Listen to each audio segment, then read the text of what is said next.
उन बुद्धिजीवी वर्गों को जो आज बहुजन मूवमेंट के लिए काम कर रहे हैं, सबको हार्दिक बधाई, बहुत बहुत मंगल कामनाएं। सम्मानित साथियों, हमारे बहुजन समाज पार्टी के प्रदेश प्रभारी, हमारे बहुत ही सम्मानित बड़े भाई मनोज चौधरी जी व तमाम वक्ताओं ने बहन जी का जो संघर्ष है उसका गुणगान किया। उन्होंने बताया कि गरीब परिवार की बेटी जब देश के सबसे बड़े सूबे की 4-4 बार मुख्यमंत्री बन सकती है, तो आज तो बहन जी की बदौलत और हमारे महापुरुषों की बदौलत हमारे पास, चाहे आर्थिक रूप से लगा लो चाहे सामाजिक रूप से लगा लो, हम बहुत मजबूत हैं। तो आज तो जब बहन जी उस समय में जब हमारे पास साधन नहीं थे, संसाधन नहीं थे, और उन्होंने मेहनत करके और मान्यवर साहब कांसीराम जी के साथ मिलकर देश के सबसे बड़े सूबे की जब मुख्यमंत्री बनी, तो आज तो हमारे पास साधन और संसाधनों की कमी नहीं है। आज बस हमें जरूरत है एकजुट होकर एक मंच पर आकर और दिल्ली के लाल किले से नीला झंडा लहराने की जरूरत है, और वो समय दूर नहीं है। बस हम लोगों को आपसी मनमुटाव खत्म करके अपने अपने वर्चस्व की लड़ाई को छोड़कर बहुजन मूवमेंट के वर्चस्व की लड़ाई को लड़ना होगा, तभी जाकर हम इस देश पर अपना राज स्थापित कर सकते हैं। और बाबा साहब अम्बेडकर जी ने जो सपना देखा था और उन्होंने उस सदी में कहा था कि जाओ अपने घर की दीवारों पर लिख दो, हम इस देश के शासक है। जो हमारे घर के हमारे लोगों के पास दीवारें नहीं हुआ करती थी, आज तो कोठियां हैं, बंगले हैं, गाड़ी है, घोड़े हैं। तो बस हमें एक सही दिशा की जरूरत है, और वो जो दिशा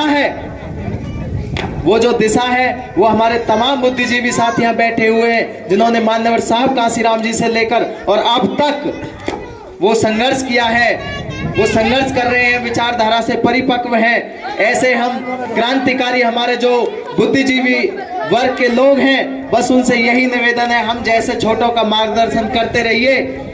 और साथियों, मेरा एक मानना है कि कभी भी बहुजन मूवमेंट में गरीबी आड़े नहीं आती है। बहुत से लोग कहते हैं कि मैं तो गरीब हूं, मेरे पास पैसा नहीं है, मेरा घर परिवार है। साथियों, जब एक 21-22 साल की बेटी घर परिवार को छोड़कर इस देश में बहुजन राज स्थापित कर सकती है, तो आप सोचिए, आज तो हमारे पास तमाम सुविधाएं हैं। तो इसलिए हमें हर चीज से ऊपर उठकर, और बाबा साहब अम्बेडकर, आप स्वस्थ रहें, मस्त रहें।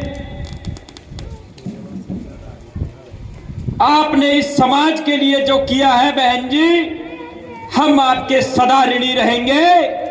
लेकिन आपके जन्म दिवस पर ये संकल्प लेते हैं कि जो बाबा साहब का सपना अधूरा था कि जाओ अपने घर की दीवारों पर लिख दो आप इस देश के शासक हो, लेकिन हम शासक नहीं बने। लेकिन 2024 का जब चुनाव आएगा बहन जी, हाथी के सामने वाला बटन दबाने और दबाने का काम करेंगे।